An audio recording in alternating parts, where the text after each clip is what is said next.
sa tulong ng pinagsanib na puwersa ng AFP at ng PNP. Diyan sa lalawigan ng Sulu, arestado ang Pinay terrorist na tumatayong finance officer ng teroristang grupong ISIS sa Pilipinas. Lumalabas na ilang taon na pala itong nagtatago sa kampo mismo ng Moro Islamic Liberation Front o MILF. Kunin natin ang live report ni Mar Gabriel. Mar? Alex, bukod sa pagsisilbi bilang financial conduit, ang suspect na si Mirna Mabanza ay naging facilitator din daw ng pagpupuslit ng mga armas papasok dito sa bansa. Nasa listahan din siya ng United Nations Security Council at itinuturing na global terrorist.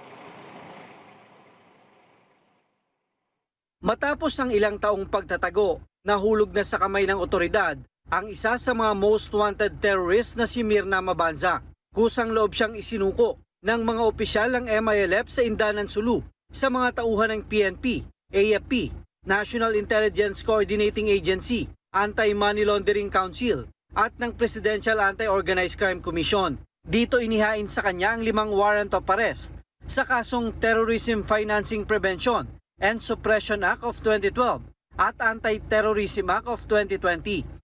Marami nang dumating sa ating bansa. Una, $7,000 and then $100,000 US dollars and then facilitating yung mga pumapasok na armaments dito sa ating bansa, particularly in Southern Mindanao. Si Mabanza ang tumatayong financial facilitator ng grupong Islamic State of Iraq and Syria o ISIS. Sa kanya ipinadadaan ang pondo patungo sa mga lokal na terorista na pinamumunuan noon ng napatay na si Isnilon Hapilon.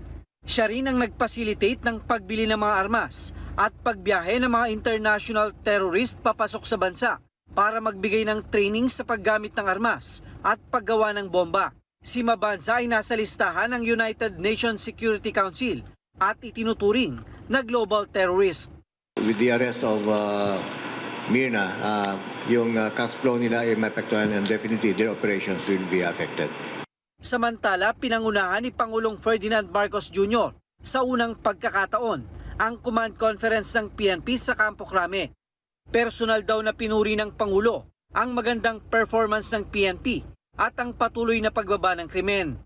Kasabay nito ang utos na pagpapalakas sa anti-cybercrime group sa harap ng tumataas na datos ng online crimes.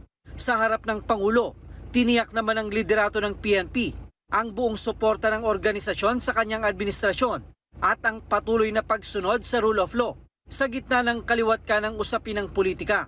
Itinanggi naman ng PNP na ang pagbisita ng Pangulo ay may kinalaman sa loyalty check. I don't consider it as a loyalty check.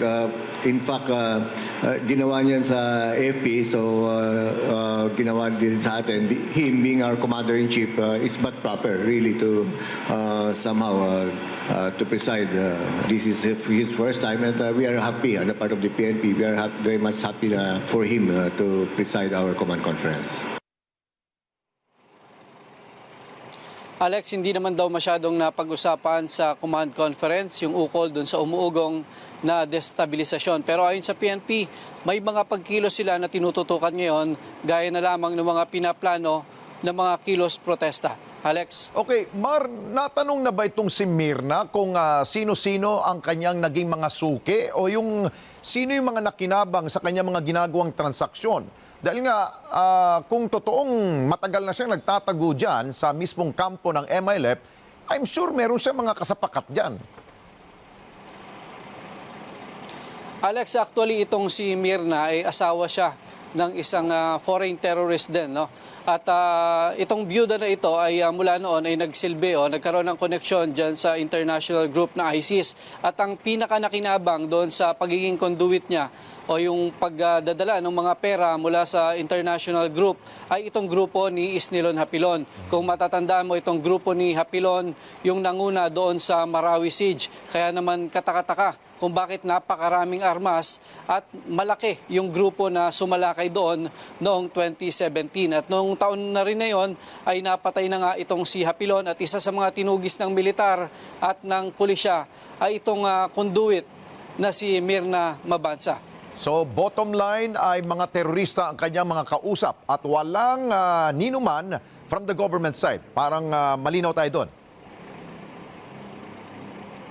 Alex, walang nabanggit na mga posibleng nagkanlong ng mga government side. No, nung matanong naman kung bakit nandun siya sa kampo ng MILF, ang sabi ng PNP, medyo matagal-tagal na rin na naglalagi itong si Mabansa. Pero paglilinaw ng mga otoridad, hindi naman nila nakikita na kinakanlong. Dahil actually itong mga warrant of arrest ni Mabansa ay lumabas noon lang Disyembre ng nakaraang taon. So halos 3 buwan pa lang nila na itinutugis itong si Mabansa para nga implement yung kanyang mga arrest warrant. Okay, maraming salamat sa iyo, Mark Gabriel Matanaten sa Campo Crame. Maraming salamat sa inyo pong pagsubaybay sa Mata ng Agila Primetime.